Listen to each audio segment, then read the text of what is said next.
À la une ce soir, la deuxième étape du Tour de la Martinique. Le deuxième tronçon remporté par Simon Kerr. Willy Roseau gagne le premier tronçon ce matin.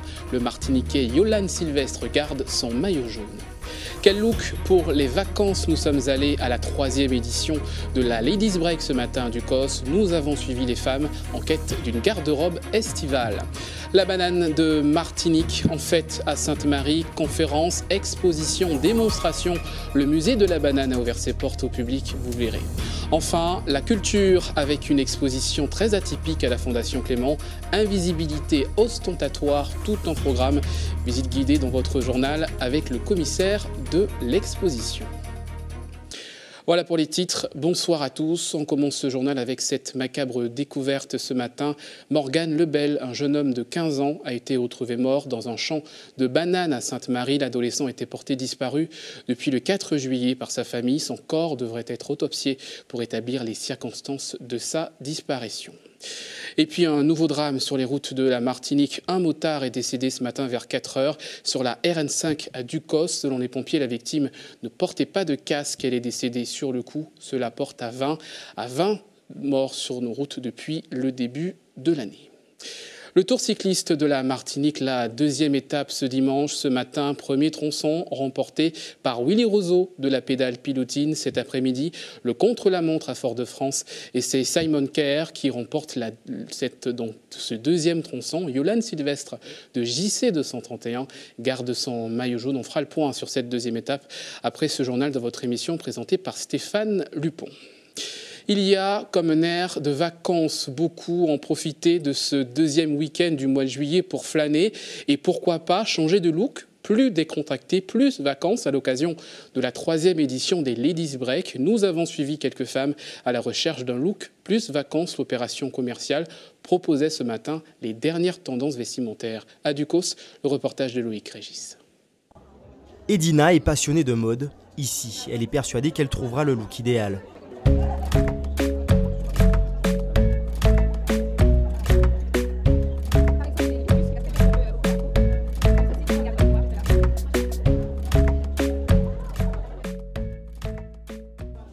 Un vent de légèreté souffle sur ses vacances. Certains accessoires n'y échappent pas.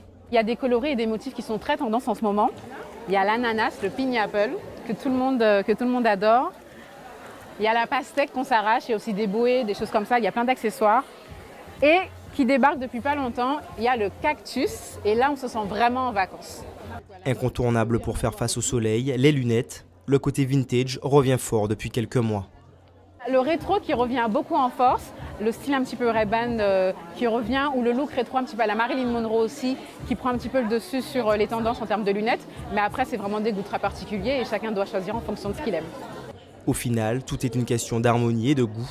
Il faut trouver l'assemblage parfait. Choisir des petites choses en fait qui font la différence. Donc je parcours beaucoup de sites, je fais beaucoup de boutiques, je compare énormément avant. Et après, ce que j'aime, c'est trouver les tout petits détails. Par exemple, le petit liseré de ma paire de lunettes qui est assorti avec la bride de ma chaussure. La Ladies Break, c'est un peu le rendez-vous des fashion victimes. Une journée dédiée aux femmes. Les commerçantes jouent la carte de la proximité. C'est aussi ça, la recette du succès. Et on remarque aussi que les filles jouent beaucoup le jeu, donc elles sont très girly, très bien habillées, très belles. Elles prennent vraiment soin d'elles pour venir. Et c'est vraiment un moment entre copines ou mères-filles. On est entre filles et là, en ce moment, on est à peu près plus de 300 sur l'événement. On a l'impression d'avoir 300 copines. Les filles se rencontrent, elles discutent, elles partagent, elles échangent, même juste des sourires. Et ça fait du bien au moral, tout simplement.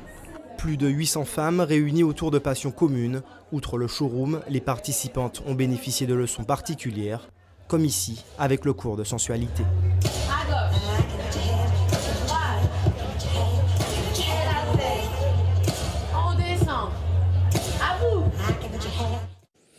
Un air de fête à Sainte-Marie, nous vous le disions hier, conférence, dégustation et exposition pour la fête de la banane, l'un des secteurs économiques le plus important de la Martinique. Tour d'horizon de cette journée au musée de la banane avec Johan Boulard.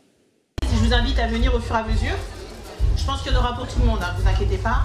Et ça, on va mettre ça... Tenez, prenez les petites cuillères. Dégustation pour cette trentaine de visiteurs. N'oubliez pas de venir nos impressions. Si vous n'aimez pas, vous avez le droit que d'aimer de toute façon. Ils ont assisté à l'élaboration d'un mets à base de bananes, surprenant mais... Très bon. Je suis pas très sucré salé, mais là ça passait très bien. C'est délicieux. J'ai même été surpris qu'elle ait aimé. C'est sympathique, c'est étonnant. Je n'aurais pas pensé utiliser un fromage pareil, mais ça vaut le coup. Délicieux, délicieux, vraiment. Le chef n'est autre que Béatrice Fabignon. Depuis 10 ans, elle tente de valoriser les filières des différents territoires d'outre-mer au travers de ses créations. J'essaye d'allier en fait et la promotion de la filiale et en même temps de donner une valeur nutritionnelle correcte. C'est un produit qui peut se mettre en liquide, on peut en faire des smoothies et en même temps on peut le traiter comme ce que je vais faire, comme faire une ganache. Donc c'est aussi une matière dure que l'on peut modeler finalement à volonté. Mais le rendez-vous ne tourne pas qu'autour de la cuisine.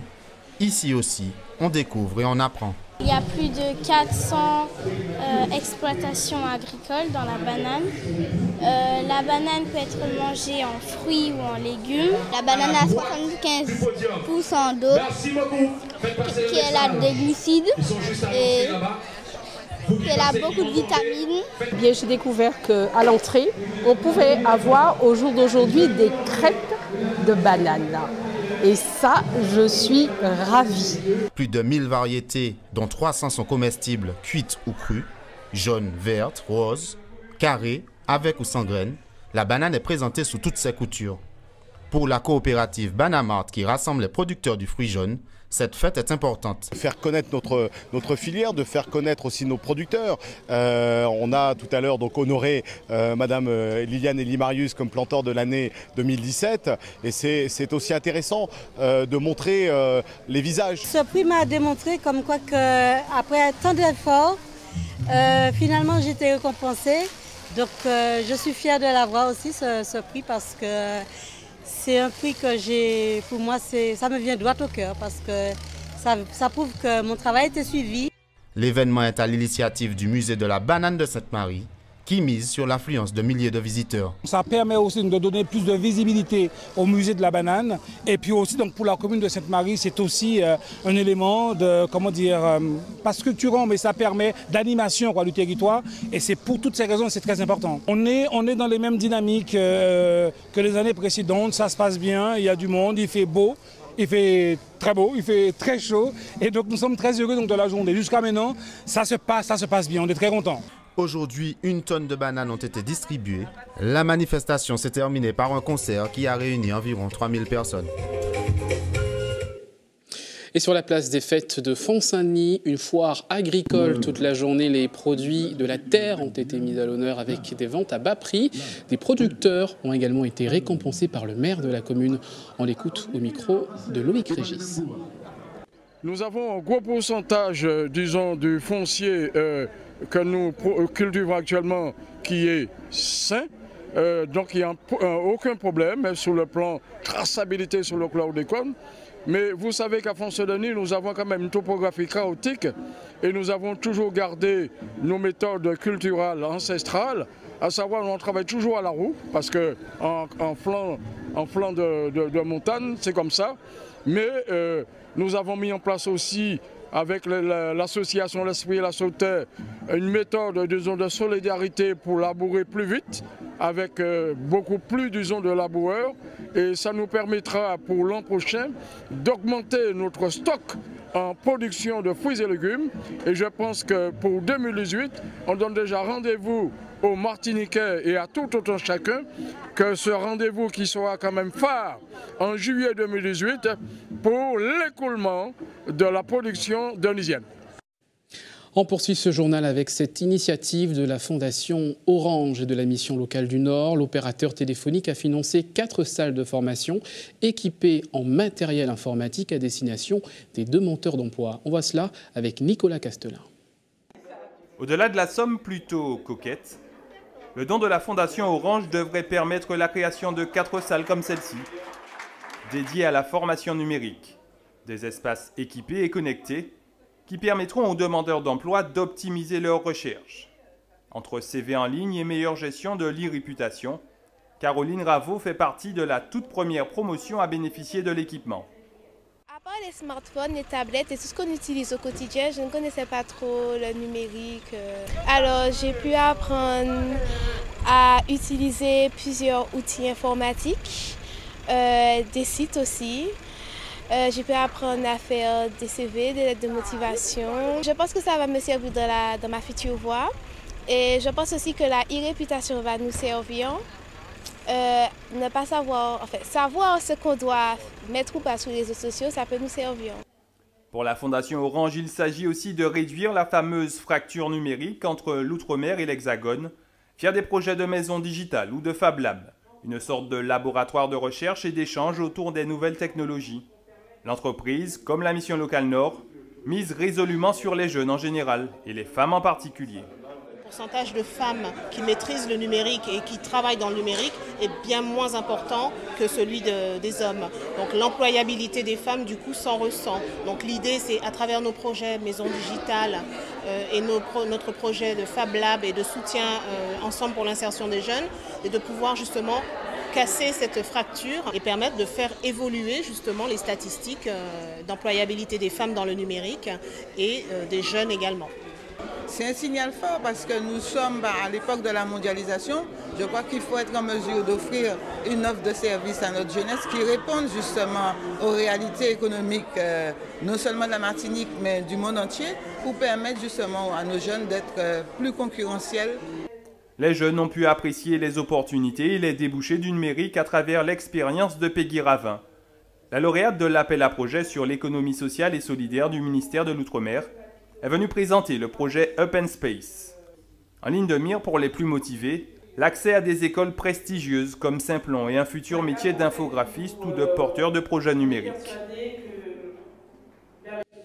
Restez avec nous, à suivre dans votre journal le Soca au Festival de Fort-de-France, un cénacle avec des spécialistes de la musique. Il sera consacré demain. Et puis culture toujours avec Wopso, la pièce de Marius Gautin à l'affiche du Théâtre Aimé Césaire. Vous découvrirez dans quelques instants les images de la représentation ce matin. La page culture de ce journal, donc avec cette exposition au musée de l'habitation Clément. Accrochez-vous bien. Invisibilité ostentatoire, un thème très abstrait pour des tableaux bien réels autour des tabous de la société haïtienne, réalisés par des artistes haïtiens. Visite guidée avec Louis Sabas.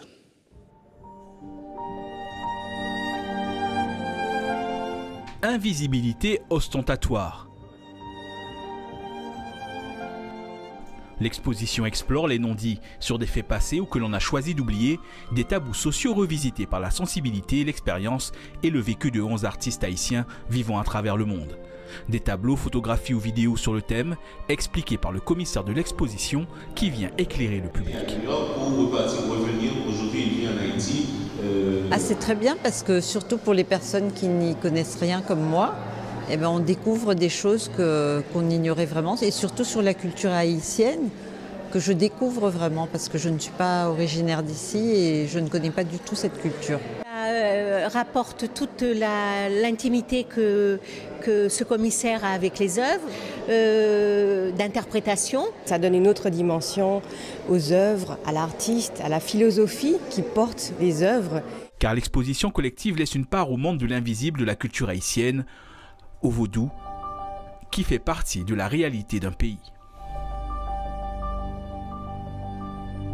Le monde des mystères, des lois dans le vaudou haïtien et comment ce monde invisible, a des influences sur la réalité. Comment les remèdes, les traditions orales des remèdes, ça c'est pour le cas de Sacha Hubert par exemple, influencent notre réalité. Je pense que le monde invisible a une forte influence, a un poids, a une responsabilité considérable sur le monde visible, dans un pays en tout cas comme Haïti, mais pas seulement d'ailleurs. À travers leurs œuvres, les artistes abordent aussi des questions plus larges, plus universelles, autour de l'invisibilité, donc de la visibilité des choses. Cela ne concerne pas un pays, cela ne concerne pas une question, c'est pas une question de nationalité, c'est une question universelle, la question de la présence-absence. Pourquoi on est là et non pas ailleurs?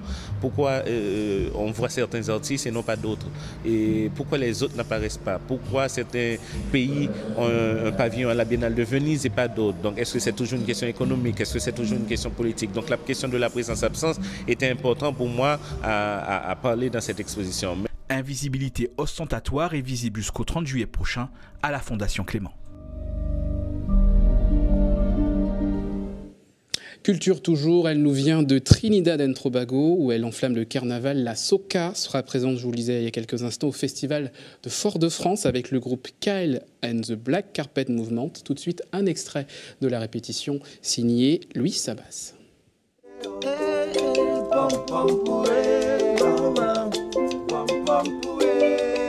You won't believe as we speak, right here today in Martinique. Last night here was you know I watched a whole set of ballet, but now in this instant is the Black Carpet cultural movement. Soca is more or less the party side. La Soca, c'est plus la version festive du calypso. Mais depuis le premier enregistrement du calypso en 1912, qui était entièrement instrumental, il y a eu du progrès. À un moment, les textes étaient écrits en français, puis en patois, et puis on est revenu à l'anglais. Back to English.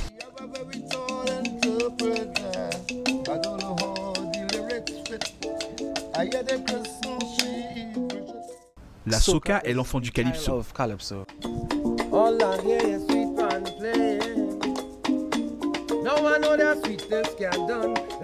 Quand tu écoutes de la Soca, tu es toujours dans le calypso ou comme on l'appelle à Trinidad, le caïso. On a vu une très belle représentation de Belay et de Kalanda la nuit dernière.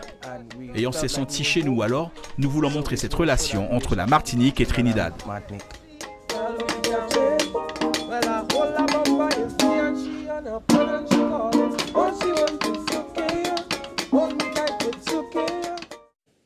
Et sachez qu'un cénacle sera consacré à la Soca, toujours dans le cadre du festival.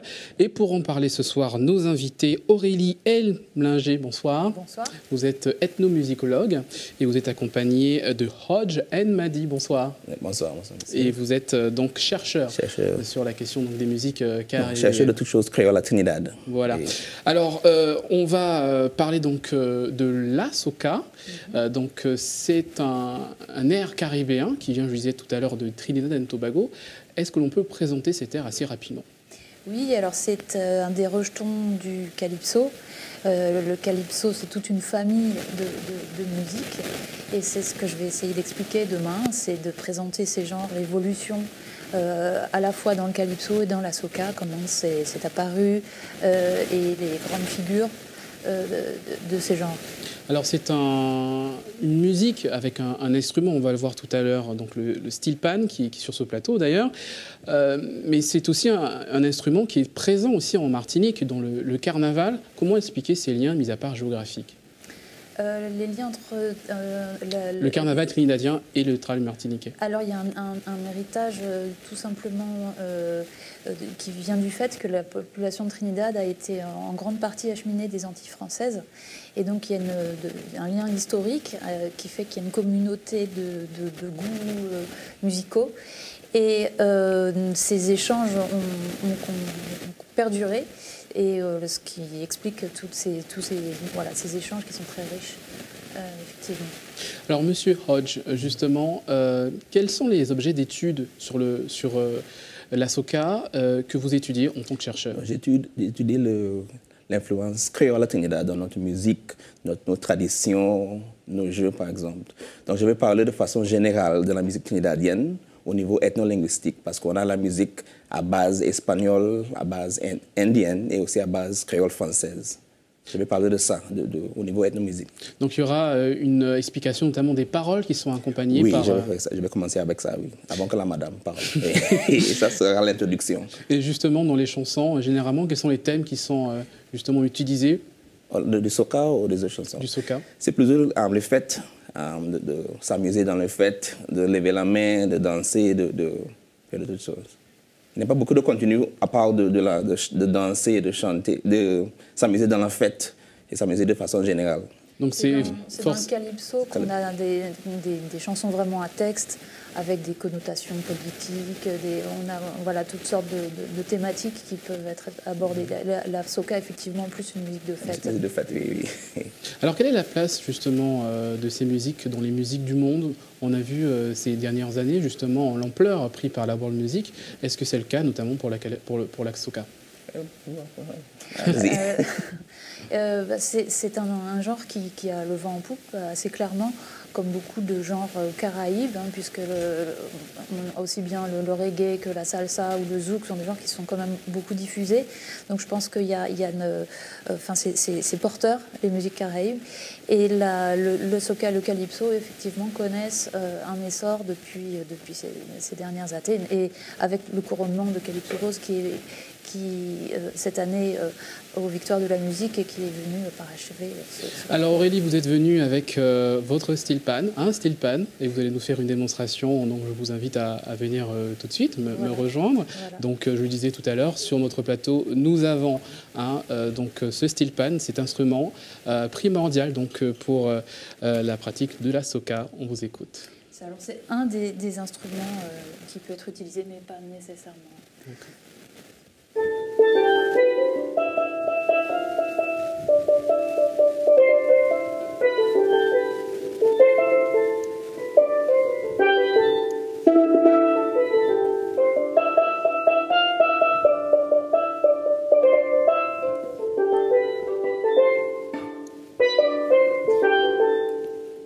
Merci beaucoup.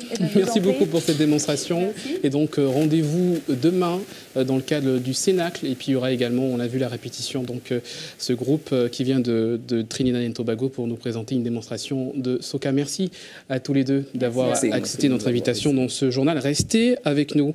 On poursuit toujours avec du théâtre et dans le cadre toujours du Festival culturel de Fort-de-France, Wopso de Marius Gottin à l'affiche ce soir au théâtre, à l'affiche ce matin, c'était l'affiche ce matin au Théâtre Aimé Césaire. La pièce de l'auteur martiniquais, décédé en juin 2011, fait grande part à la langue créole. Un extrait tout de suite avec Yohan Boulard.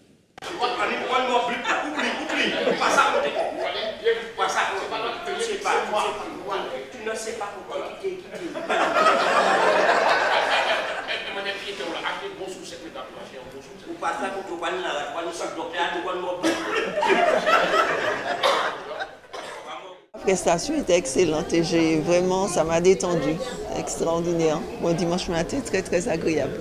J'ai trouvé cette pièce très bien jouée, originale et très très culturelle, très typique d'ici, puisqu'il y a des micmics.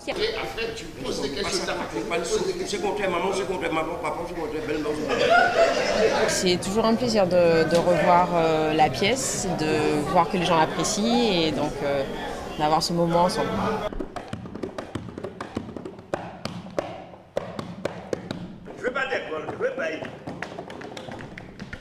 Il y a plein de thématiques. Il y a l'amitié, il y a l'amour, il y a la solitude, il y a la mort aussi, puisque c'est une pièce de vie et de mort. Les gens passent d'une langue à une autre. La langue dite entre guillemets dominée et la langue du pays. Mais en tout cas, bon, nous vivons bien avec les deux et ça reflète bien aussi ces personnages qui sont des personnages du terroir.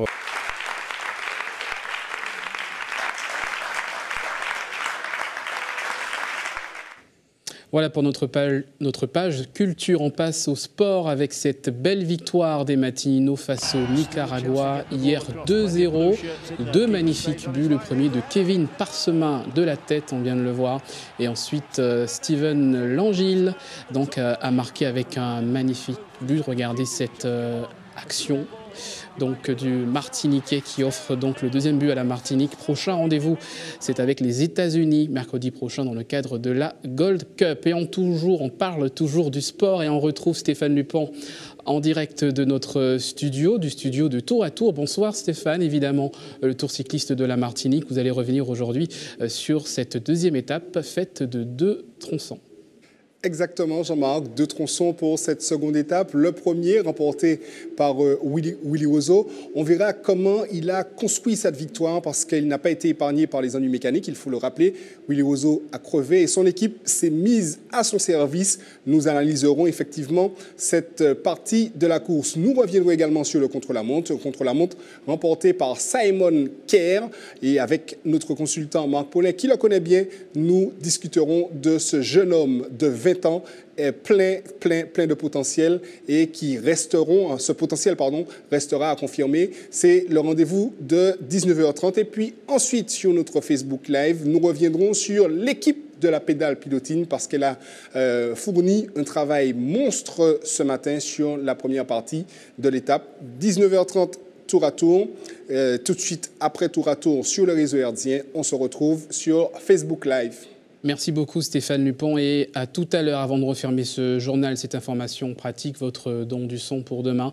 Vous avez rendez-vous avec l'EFS au bourg du Lorrain de 8h à 13h pour donc participer à ce geste de générosité. C'est ainsi qu'on referme cette édition. Avant de se quitter, je vous rappelle les principales informations. Le cyclisme avec Simon Kerr de l'Occitane Cyclisme de formation qui gagne donc le 2e tronçon de la seconde étape du Tour cycliste de la Martinique à Fort-de-France. Yolande Sylvestre garde son maillot jaune. Ladies Break, la 3e édition des Ladies Break, opération commerciale destinée aux femmes ce dimanche à Ducos. Au programme, le look des vacances. Et puis c'était la fête de la banane au musée de Sainte-Marie qui a accueilli des visiteurs pour des démonstrations culinaires et des conférences sur le rôle de la banane en Martinique. Et puis cette exposition à la Fondation Clément au cœur des tabous haïtiens. Plusieurs tableaux autour donc de ces problématiques avec un thème visible et invisible. À suivre donc tour à tour le magazine de la rédaction sur le Tour cycliste de la Martinique, suivi de la météo et puis vous avez rendez-vous à 20h15 avec votre film Miracle en Alaska. Retour de l'information demain à 19h avec Sabrina Doré. Excellente soirée à vous, merci de votre fidélité.